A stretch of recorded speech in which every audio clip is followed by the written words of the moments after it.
मानव अधिकार आयोग में ले जाने के बाद वो जो कारखाना उन मजदूरों को मार रहा था वो सरकार गुजरात की सरकार थी।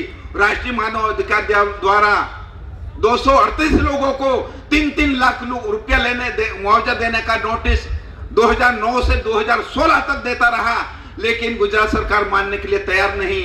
फिर स्वतः ये केस सुप्रीम कोर्ट में चले जाने के बाद फिर गुजरात सरकार मानी।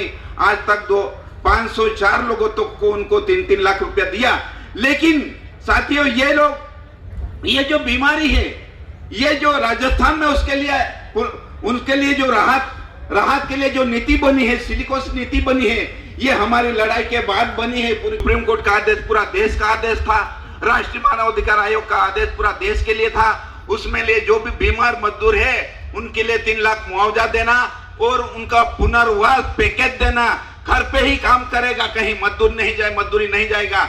उनके परिवार के लोग भी गांव में ही, घर में ही काम दिया जाए, ऐसा उनको जो आदेश दिया गया, उसके तहत राजस्थान में पुनः सिलिकोसिस नीति अच्छी बनी।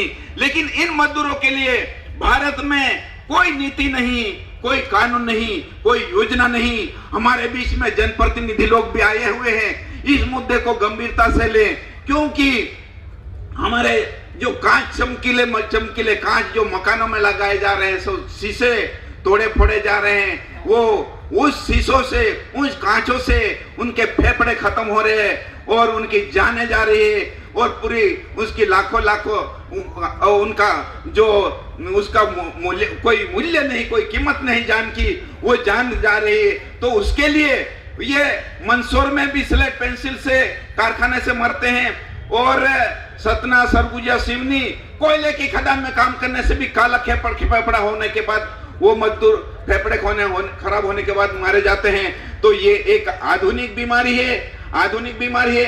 इस बीमारी के बारे में हमारे लोगों को जन जागृति होना चाहिए, क्योंकि हमारा परिवार का हर सदस्य कोई न कोई मजदूरी करता है। तो मैं कहना चाहता हूं कि आधुनिक बीमारी ये व्यवसाय जन्य बीमारी कौन सी है। तो खदान में काम करने से उसको फेफड़ा खराब होता है, उस बीमारी का नाम एंथ्रोकोसिस, ये कोयला खदान में काम करने वालों को। और कबाड़ खाना, जो कचरा बीनने के बाद उसको पीसा जाता, कुटा जाता, जो भी होता काम होता, वो कबाड़ खाना में काम करने वाले मजदूर को भी फेफड़े खराब होते हैं, कैंसर की बीमारी होती, एस्बेस्टोसिस नाम की बीमारी होती है।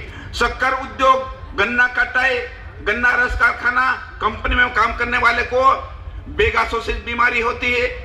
और कपड़े का, ये जो कपड़े का कारखाना है, उसमें कपड़ा को गर्म किया जाता है और उनको काम करते हैं उन मजदूरों को विसिनोसिस बीमारी होती है। और जो तंबाकू उद्योग में काम करता है, उनको भी, उस उद्योग में काम करने वालों को हृदय रोग होता है, कैंसर फेफड़े का होता है और उसको टोबाकोसिस नाम की बीमारी होती है। ये बीमारी होती है। और हमारी जो घटना की जो धार की हुई, वहां 1985 से गोधरा और बालासिंदूर, गोधरा जिले में जो पंचमहल जिले में कारखाना 1985 से पंजीकृत है। तो पहले सफाया किन का हुआ? जो गुजरात के आदिवासी थे, जो भूमिहीन थे, जो एससी समाज के थे, उनका पहले सफाया हुआ और वो मजदूरों ने वहां काम करना बंद कर दिया। वहां प्रचार हुआ कि ये कारखाना में काम करने से मजदूर मर जाता है। तो ये बात वहां प्रचारित होने से गुजरात के मजदूर काम करना बंद कर दिया।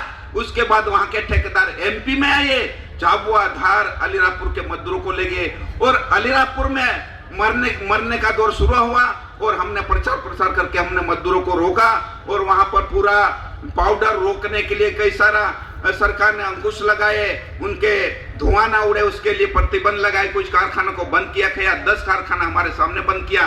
तो ये केमिकल वाले कारखाने में काम करने से भी फेफड़े खराब होते हैं। तो मैं यही संदेश देना चाहता हूं कि हमारे जनप्रतिनिधि जो आज आए हैं, उसके लिए एक राष्ट्रीय नीति बनाने के लिए आगे कार्रवाई करें, कानून बनाने के लिए, उनका हेल्थ की सुरक्षा, सेफ्टी के लिए आगे कानून बने, वो उसके लिए आगे कार्रवाई करें। मुआवजा दिया जाए उन परिवार को जो खत्म हुआ है, उनको मुआवजा दिया जाए, ऐसा भी आगे पहल करें। और हम ये कहना चाहते हैं कि हमारे जो रोजगार गारंटी जो कानून आया था, तो काम का अधिकार, मौलिक अधिकार के तहत हमारे मजदूरों को मौलिक अधिकार का कानून बनना चाहिए।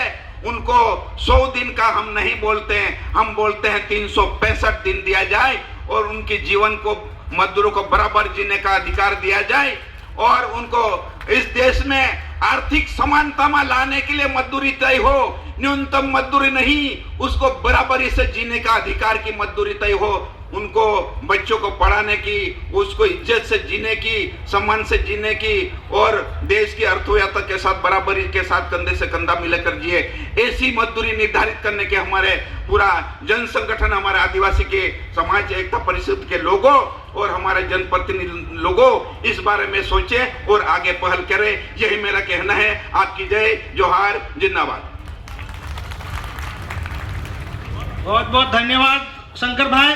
मैं अगले वक्ता के रूप में डॉक्टर जितेंद्र वसावा जी को आमंत्रित करता हूं। वो उनका विषय है पश्चिम भारत के आदिवासियों का मौखिक इतिहास। वैसे भी वो इतिहासकार है, उनकी बहुत सारी किताबें लिखी गई।